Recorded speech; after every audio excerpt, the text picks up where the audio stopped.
오늘은 가장 아픈 곳에서 시작되는 치유라는 제목으로 주의 말씀의 은혜를 나누고자 합니다. 여러분은 치유라는 이 단어를 들으면 어떤 이미지가 가장 먼저 떠오르십니까? 대개는 상처가 깨끗이 아물고 고통이 사라져서 더 이상 이전에 아팠던 기억이 전혀 떠오르지 않는 소위 망각의 상태를 우리는 치유가 되었다, 그렇게 생각하기 쉽습니다. 하지만 성경이 말하는 치유의 신비는 우리의 예상과는 조금 다른 곳에서 시작됩니다. 그것은 바로 우리 인생에서 가장 아픈 곳으로 돌아가서 철저히 그 현장을 직면하는 데서부터 시작되기 때문입니다. 그렇죠, 여러분? 우리는 살아가면서 원치 않지만 저마다 다 아픈 자리를 갖게 됩니다. 누군가에게는 그것이 사랑하는 사람이나 소중한 무언가를 잃어버린 상실의 자리일 수도 있고, 또 누군가에는 평생을 바친 노력이 무너져 내리는 실패의 자리일 수 있습니다. 그리고 또 누군가에는 남에게 말 못할 만한 그 깊은 배신감이나 또 어린 시절부터 가슴 깊이 새겨진 트라우마 같은 상처일 수도 있을 것 같습니다. 그래서 우리는 과거의 아픔이 떠오를 것만 같으면 의지적으로 그 자리를 피하는 거예요. 그 상황을 피합니다. 혹시나 다시 생각나면 어떡하나, 정말 잊으려고 했고 덮으려고 했건만 과거의 상처가 떠올라서 내가 그때 그 고통 속으로 다시 돌아가면 어떡하나라는 그 두려움 때문에 정말로 모든 것이 잊혀질 때까지 기다리는 모습들을 갖게 되죠. 그래서 시간이 약이다라는 말에 숨어서, 그 말 뒤에 숨어서 상처가 소멸되기를 원합니다. 그러다 보니까 하나님이 이루어 주시는 치유도 자연스럽게 이처럼 잊게 하시는 망각의 은혜라고 생각이 들 때가 많이 있어요. 왜냐하면 이 망각이라고 하는 것은 우리의 상처난 기억들을 다 잊혀줄 것이다, 정말 우리로 하여금 그 고통에서 해방시켜 줄 것이다 라고 기대하기 때문에 그렇습니다. 근데 문제는 뭐냐면 이 망각이라고 하는 것이 가지고 있는 치명성을 우리가 알아야 되는 거예요. 그러니까 망각이라고 하는 것은 우리의 아픈 기억만 없애는 것이 아니라, 그것이 심해지면 나중에 뭐요? 그 기억의 주체인 우리 자신 자체도 잊어버리게 만든다고 하는 거예요. 그러니까 그 아픔을 기억하는 내 자신조차도 잊어버리는 거예요. 나의 가치도 잃어버리고 삶의 목적도 잃어버리고 아예 나의 존재 자체도 잃어버리는 것까지 갈 수 있는 것이 이 망각이라고 하는 것이죠. 그러니까 망각은 축복이 아니에요, 사실은. 망각이라고 하는 것은 결국 그 마지막은 뭐예요? 내 자신도 잃어버려서 내가 아무것도 아닌 존재가 되어버리는 것이 이 망각이라고 하는 것이죠. 그러니까 하나님께서는 그 망각을 통해서 사실 우리를 치료하지 아니하십니다. 하나님의 방법은 조금 달라요. 세상의 치유가 우리로 하여금 고통을 잊어버리게 하는데 초점을 두고 있다면, 오히려 하나님 방법은 그 고통 앞에서 우리를 직면하게 하시는 방법을 취하고 계세요. 그래서 역설적이지만 우리를 고치시기 위해서 오히려 우리를 가장 고통스러운 자리로 우리를 초대하실 때가 있더라는 사실입니다. 이는 하나님이 행하시는 치유라고 하는 것이 단순히 우리 인생의 문제로 울부짖는 우리를 위로하는 데 그치지 아니하고, 뭐예요? 그 인생의 문제를 더 이상 내 손에 두지 아니하고 내가 할 수 없음을 고백하고 하나님께 맡겨드리는 그 위탁의 상황까지 가게 하기 위해서 하나님께서 우리를 그 아픔 가운데 초대하시더라라고 하시는 것이죠. 내 힘으로 되지 않아요. 내가 정말로 연약하다는 깨닫는 거예요. 하나님, 제가 이 아픔을 제가 어떻게 감당할 수가 없습니다. 하나님, 제가 이 문제를 어떻게 해결할 수 없습니다. 하나님, 저는 정말 죽을 것 같아요. 저는 아무것도 할 수 없습니다. 그럴 때 뭐예요? 하나님을 찾게 되는 거예요. 내가 할 수 없다는 느껴질 때, 내가 정말로 모든 것이 아무것도 아니다 느껴졌을 때 비로소 누구예요? 하나님을 생각하게 되고 하나님을 찾게 되더라고 하는 사실이죠. 그래서 독일의 신학자 헬무트 텔리케가 이런 말을 했어요. 하나님은 우리가 모든 것을 잃어버린 그 빈손 위에 당신 나라를 건설하신다, 그렇게 말하기로 했습니다. 오늘 우리가 읽은 호세아서가 바로 그러한 역설적인 진리를 우리에게 보여주고 있는 책입니다. 오늘 본문을 통해서 우리는 하나님을 배신하고 영적 간음을 저지른 이스라엘 백성들이 그 삶이 완전히 파괴되어 처참한 지경에 이르게 되었을 때 하나님께서 그들을 어디로 부르시는지 또 어떤 일을 행하셔서 그들을 치유하시는지를 우리가 살펴볼 수 있게 됩니다. 자, 우선 제가 14절 말씀을 다시 한번 읽겠습니다. 보세요. 그러므로 보라, 내가 그를 타일러 거친 들로 데리고 가서 말로 위로하고 했어요. 이 구절에서 우리는 하나의 접속사를 발견하게 됩니다. 뭐죠? 그러므로 라는 접속사를 발견하게 되는 겁니다. 오늘 우리가 읽지는 않았지만 이 앞부분인 호세아서 22장 1절부터 13절까지의 말씀을 보게 되면 하나님께서 이스라엘 백성들이 지은 그 죄악을 얼마나 미워하시는지, 그래서 그들에게 어떻게 심판을 내리실 것인지를 아주 자세하게 말씀해 주고 계세요. 그러니까 죄악된 이스라엘을 사랑하는 자 앞에서 수치스럽게 만들겠다. 또 그들이 가진 소출을 빼앗으겠다. 또 그들이 바알을 섬긴 시일만큼 벌을 주겠다. 그렇게 말씀하시는 거예요. 정말로 참혹한 심판의 결과가 아닐 수 없습니다. 그렇다면 14절에 나오는 말씀, 그 13절까지 그런 참혹한 심판을 말씀하셨다면 14절에서 그러므로 라고 하는 말의 뒤에는 당연히 상식적으로 본다면 뭐예요?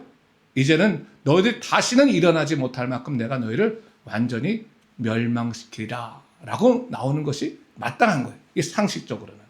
그런 더 강화된 심판의 선언이 나와야 됩니다. 근데 오늘 본문을 자세히 읽어보면 하나님이 말씀하신 그러므로라고 하는 말의 이후의 일들은 우리가 예상하는 것과는 참 다르다라고 하는 것이죠. 그러니까 하나님은 이스라엘 백성들이 저지른 죄악을 철저히 드러내셨어요. 그들을 부끄럽게 하셨습니다. 그리고 그들을 그 부끄러운 자리, 그 죄악으로 인해서 철저히 빼앗긴 자리를 뭐라고 말씀하시냐면 오늘 본문에 거친 들이다. 거친 들. 이 거친 들이라고 하는 것은 다른 말로 하면 광야라는 뜻, 광야. 그들을 광야로 데리고 가시겠다라고 이렇게 말씀하세요.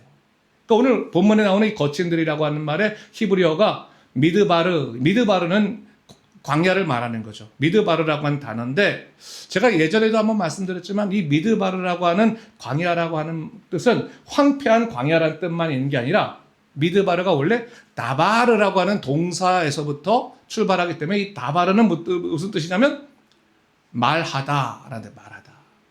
그래서 이스라엘 백성들은 이 미드바르라고 하는 광야를 어떻게 이해하냐면 인간적으로 우리의 눈으로는 아무것도 발견할 수 없고 아무것도 행할 수 없는 황폐한 자리이면서 동시에 뭐요? 그래서 하나님의 음성을 들을 수 있는 것. 하나님이 말씀하시는 것을 경험할 수 있는 것이 바로 미드바르 광야다. 그렇게 생각을 했어요. 오늘 본문이 뭘 말하고 있는 겁니까? 우리가 가장 아픈 곳에 있을 때 우리는 어디에 서는 거요? 광야에 서게 되는데 그곳에서는 평소 우리를 유혹하던 세상적인 즐거움, 자기를 또 지켜줄 만한 것 같았던 사람이나 재물들이 뭐요? 다 소용이 없다라고 느껴지는 곳. 그래서 뭐요? 그곳에서 하나님의 음성을 듣게 되더라라고 하는 거예요. 여러분 아파보신 일 있죠? 참 누구에게도 설명하지 못할 만큼 마음이 아프고 고통스러울 때, 그럴 때 그 이전에 조금 덜 아프면요 밖에 나가가지고 세상을 좀 즐기면 마음이 회복될 때가 있어요. 그냥 뭐든지 잊어버리고 밖에 나가서 사람도 만나고 술 한잔도 하고 재미있는데 여행도 가고 그러면 다 해결되겠지라고 하면 그러면 해결될 수가 있어요. 근데 사람이요 정말로 자기 자신에 대해서 실망하고 완전히 내가 아무것도 아니라는 걸 느껴지면 세상적인 것들이 나한테 큰 도움도 되지 않고 사람의 위로가 내 마음에 전혀 도움이 되지가 않습니다. 그럴 때가 있는 거예요. 그게 오늘 본문에 나오는 거친들, 광야라고 하는 것인데 바로 그 고통의 자리에서 우리는 뭘 얻게 되는 거예요? 하나님의 음성을 듣게 된다. 성경 그렇게 약속하고 있는 거예요. 그래서 C.S. 루이스도 그런 말 했잖아요. 고통이라고 하는 것은 귀먹은 세상을 깨우치는 하나님의 확성기다. 그런 말을 한 적이 있어요. 우리 사랑하는 프로미스 공동체 여러분, 지금 여러분들이 어떠한 일로 혹시나 아파하고 있다면, 또 내가 할 수 있는 일이 없다라고 낙심하고 있다면 지금 여러분은 하나님의 광야에 초청된 것입니다. 근데 하나님께서 여러분들을 괴롭히기 위해서 초청한 것이 아니라 오히려 뭐요? 내가 이 모든 일을 감당할 수 없다는 것을 깨닫게 하시고 더 이상 내 자신이나 세상 사람들의 음성을 듣지 아니하고 하나님의 음성을 들어야 될 때임을 알려주기 위해서 우리에게 광야로 부르셨다라고 하는 거예요. 그러니까 내가 울부짖고 소리칠 때가 아니라 하나님의 말씀을 들어야 될 때라고 하는 거예요. 그런 의미에서 하나님의 치유는 아픔을 외면하는 것이 아니라 아픔의 한복판에서 나를 부르시는 하나님의 음성을 뭐요? 대면하는 일부터 시작된다라고 하는 것이죠. 그렇다면 보세요. 15절 상반부를 한번 읽어볼까요? 제가 거기서 비로소 그의 포도원을 그에게 주고 했어요. 자, 여기서 우리가 주목해야 될 단어가 또 나옵니다. 뭡니까? 거기서. 영어로는 뭐요? From there. 거기서. 하나님께서는요, 이스라엘 백성들이 광야를 통과하여 가나안 땅에 들어갔을 때 그들이 기대하던 복을 주시겠다고 말씀하지 않으세요. 오히려 뭐요? 광야, 그 척박하고 아픈 그 자리, 바로 거기서 뭘 한다고요? 당신의 포도원을 주시겠다. 포도원을 세우시겠다. 그렇게 말씀하세요. 그럼 집중하셔야 돼요. 우린 보통 뭐예요? 어려움이 있으면 이 고통만 끝나면 나는 행복해질 거야. 언젠가는 다 나아질 거야. 우리가 생각하는 회복에는 때는 항상 뭐예요? 나중에. 언젠가, 나중에. 그런 거예요. 근데 하나님은 그 고통의 장소인 거기서 회복의 말씀을 주신다고 말씀해요. 거기서. 참 이게 어려운 거예요. 저도 이걸 이겨내기 힘들 때가 많아요. 근데 그 고통의 자리가 뭐예요? 하나님한테는 회복의 자리라고 말씀하시는 거예요. 나중에가 아니라 바로 거기서.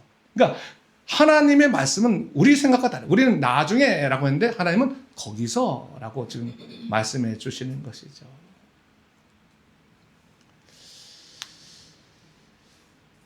하나님께서는요, 우리의 아픔을 시간을 통해서 해결하시기보다는 뭐예요?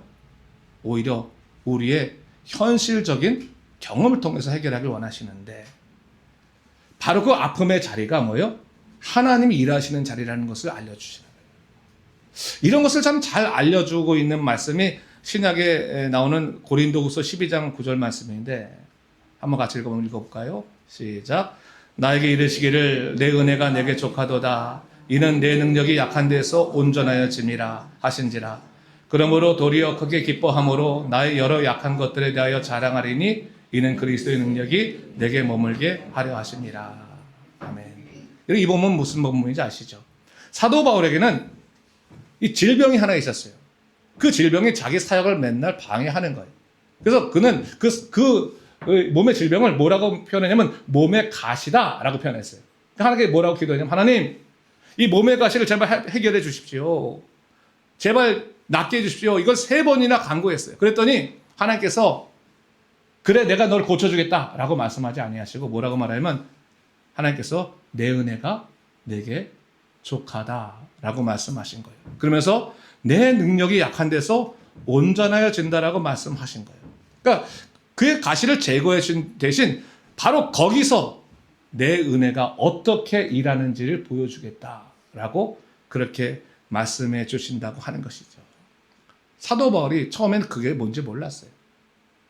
그러나 그가 사역을 하면서 자기의 약함이 얼마나 사람들에게 큰 위로가 되고 능력이 되는지를 깨닫게 되면서 내가 약하다고 하는 것이 약점이 아니라 하나님을 드러내는 강함이 될 수 있는 거구나. 하나님의 은혜가 바로 이렇게 온전해지는 것이구나. 그래서 내가 이 약한 것들을 자랑해야 되는 거구나 라고 하는 것을 나중에 깨닫게 되고 완전히 자기의 약함에 대한 생각을 바꿔가게 되기 시작하죠.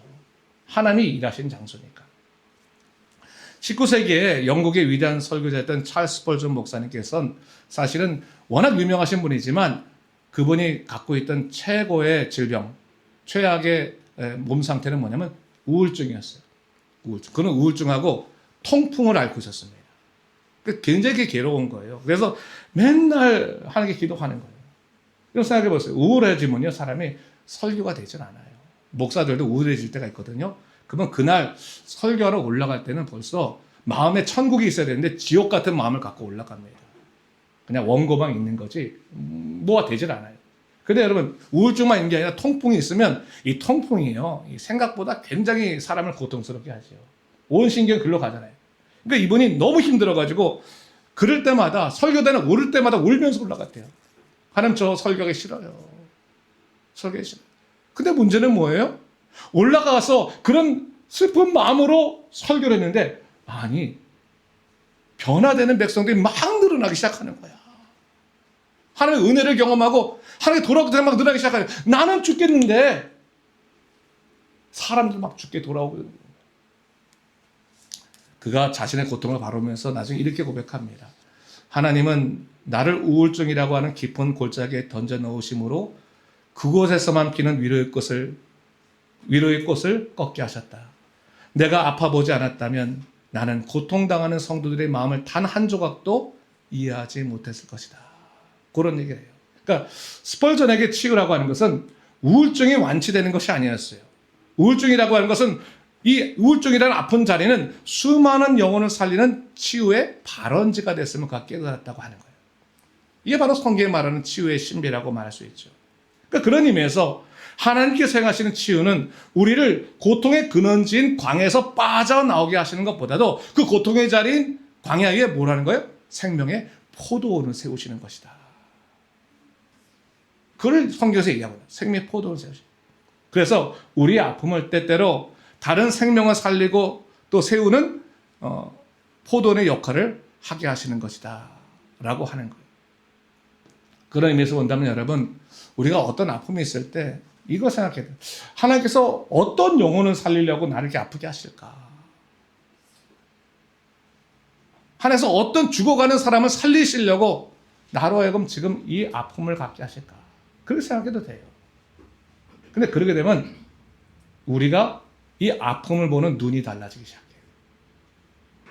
내 삶을 보는 눈이 달라지기 시작한단 말이에요. 그거를 얘기하는 게 오늘 15절 말씀이에요. 15절 말씀은 또 다 같이 한번 읽어보도록 하겠습니다. 시작. 거기서 비로소 그의 포도원을 그에게 주고 아골 골짜기로 소망의 문을 삼아 주리니 그가 거기서 응대하기를 어릴 때와 같이 애굽 땅에서 올라오던 날과 같이 하리라. 아골 골짜기 얘기가 나오니 아골이라고 하는 말은 뭐냐면 괴로움, 슬픔이란 뜻인 거예요. 그러니까 아골 골짜기는 뭐예요? 괴로움의 골짜기, 슬픔의 골짜기인데 이 아골 골짜기는 이스라엘 백성들에게는 너무너무 상상하기도 싫은 저주의 골짜기예요. 왜냐하면 이 골짜기가 어디냐면 여러분 출애굽했을 때 이 아간이 몰래 전리품을 숨겼다가 거기서 죽은 곳이잖아요. 그렇죠? 하나님의 진노가 임했던 아간이 범자의 돌에 맞아 죽었던 곳이 이게 아골 골짜기란 말이지. 그래서 이 아골 골짜기는 아주 수치스러운 장소이면서 실패의 자리로 그들이 인식하고 있었고 그래서 실패와 아픔의 대명사로서 이야기할 때 그들은 뭐요? 아골 골짜기란 말을 썼단 말이에요. 이스라엘 백성들은. 근데 하나님께서 그 아골 골짜기를 뭐로 만들어 주겠다고요? 소망의 문으로 바꿔주겠다. 아골 골짜기는 딱 떨어지면 갇혀가지고 나오지 못한 늪과 같은 곳인 거예요. 함정과 같은 것. 어떻게든 나올 수가 없어. 근데 그곳을 어떻게 만들어요? 문으로 바꿔주겠다. 문으로. 여러분 이것이 복음의 본질이에요. 하나님께서는 우리 인생의 아픈 부분을 삭제하시는 분이 아니십니다. 그 대신 그 아픈 부분의 의미와 본질을 바꿔주시는데 저주의 골짜기를 통과해야만 소망의 나라로 들어갈 수 있도록 그래서 그것이 절망의 끝이 아니라 대문으로 개조해 버리시겠다라고 하는 거예요. 여러분 혹시 여러분이 살아가면서 정말 인생의 끝처럼 느껴지는 아골 골짜기에 여러분이 혹시 처해 있다고 생각한다면 그래서 어떻게든지 빠져나오려고 하고 또 피하고 싶고 하는 그 아골 골짜기가 문으로 바뀔 수 있다는 것을 믿으시 바랍니다. 그게 성경의 약속인 거예요. 야, 그 골짜기가 문으로 싹 바뀌는 거예요. 가장 아픈 곳에서 뭐예요? 가장 놀라운 감사의 간증을 내게 하시겠다. 가장 깊은 상처를 가장 아름다운 별로 바꿔주시겠다. 그렇게 말씀해 주시는 것이죠. 여러분 혹시 정호승 시인 아세요? 유명한 시인이 정호승 시인이 풀잎에도 상처가 있다라는 시를 썼는데 혹시 네, 들어보셨어요? 제가 오늘 또 여러분들 시를 한번 읽어드리려고. 시를 제가 한번 읽어드릴 테니까 잘 들어보세요. 풀잎에도 상처가 있다. 꽃잎에도 상처가 있다. 너와 함께 걸었던 들길을 걸으면 들길에 앉아 저녁노를 바라보면 상처 많은 풀잎들이 손을 흔든다. 상처 많은 꽃잎들이 가장 향기롭다. 이런 시예요.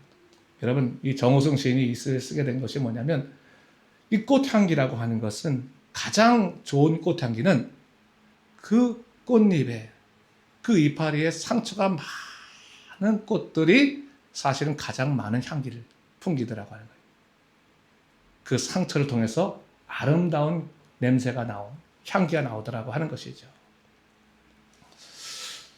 우리가 감탄하는 그 꽃향기가 꽃잎들의 상처로 인한 것이라면, 하나님의 치유도 상처를 덮어버린 매끈한 피부 위에서 나는 것이 아니라 여전히 쓰라린 그 상처 위에서 소망의 꽃이 피어나는 것이고 아름다운 그리스도의 향기가 나는 것이라면, 그렇다면 여러분, 우리가 절망할 이유보다는 뭐예요? 기도하고 기대하고 기다리는 것이 필요한 거예요. 너무 힘들 때 하나님, 이곳이 문이 된다고 말씀하셨죠? 저는 여기서 기도하겠습니다. 그리고 하나님의 뜻을 기대하겠습니다. 그리고 기다리겠습니다. 하면 하나님이 문으로 바꿔주신다고 하는 것이죠. 근데 하나님께서 결국 우리에게 뭘 하시려고 하는 것이냐? 오늘 본문에 보니까 15절 하반부 아까 읽었지만 제가 다시 한번 읽어볼게요. 그가 거기서 응대하기를 어렸을 때와 애굽 땅에서 올라올 날과 같이 하리라. 이 말이 뭐예요? 하나님의 치유의 궁극적인 목적은 단순히 우리의 통증이 멎는 데 있는 것이 아니라 뭐예요? 관계가 회복된 데 있다. 어린 날에 하나님 전부였던 때, 애굽에서 나올 때 하나님께서 우리를 구원하셨습니다. 하나님, 저희는 더 이상 이 노예 같은 세상에 얽매여 있지 않습니다. 주님만을 살겠습니다 하고 확 나올 때 너무 마음이 기쁘잖아요. 그때는 뭐야? 하나님이 진짜 나의 하나님인 거예요. 나의 하나님. 그렇잖아요. 진짜 우리가 어렸을 때는요, 엄마한테, 아빠한테 혼나도 울면서 뭐예요? 엄마 아빠한테 품에 가잖아요. 그렇잖아요. 너 나가! 그러면 안 나간다고 막, 우리는 또 애들 가르친다고 막 팬티 바람에 애들 쫓아낸다고 문 잡고 그러는데 애들은 엄마 문 열어줘! 그러잖아요. 그렇죠? 그걸 왜 했는지 몰라. 그 이상한 것만 배워가지고 우리는 그 애들 상처인데, 그렇죠? 엄마! 한단 말이죠. 네. 한 16살 먹은 애 속옷만 입혀가지고 야 나가 그러면 엄마 문 열어줘 그래요? 내가 치사하고 더러워서 이렇게 안 입는다 그러면서 그치 지우야 그치? 만약 그러면 그냥 나갈 거다 그치? 아니 내가 여기 집 없어 친구네 집까지 모바일 폰이 있는데 딱딱딱딱 야 너 집에 좀 가자 그럴 거 아니에요. 어린 날과 같이 그렇게 바꾸신다는 얘기는 다른 게 아니라 진짜 하나님께서 뭐예요? 나의 하나님이라고 하는 완전한 관계 속에 다시 우리를 초청하시겠다는 거예요.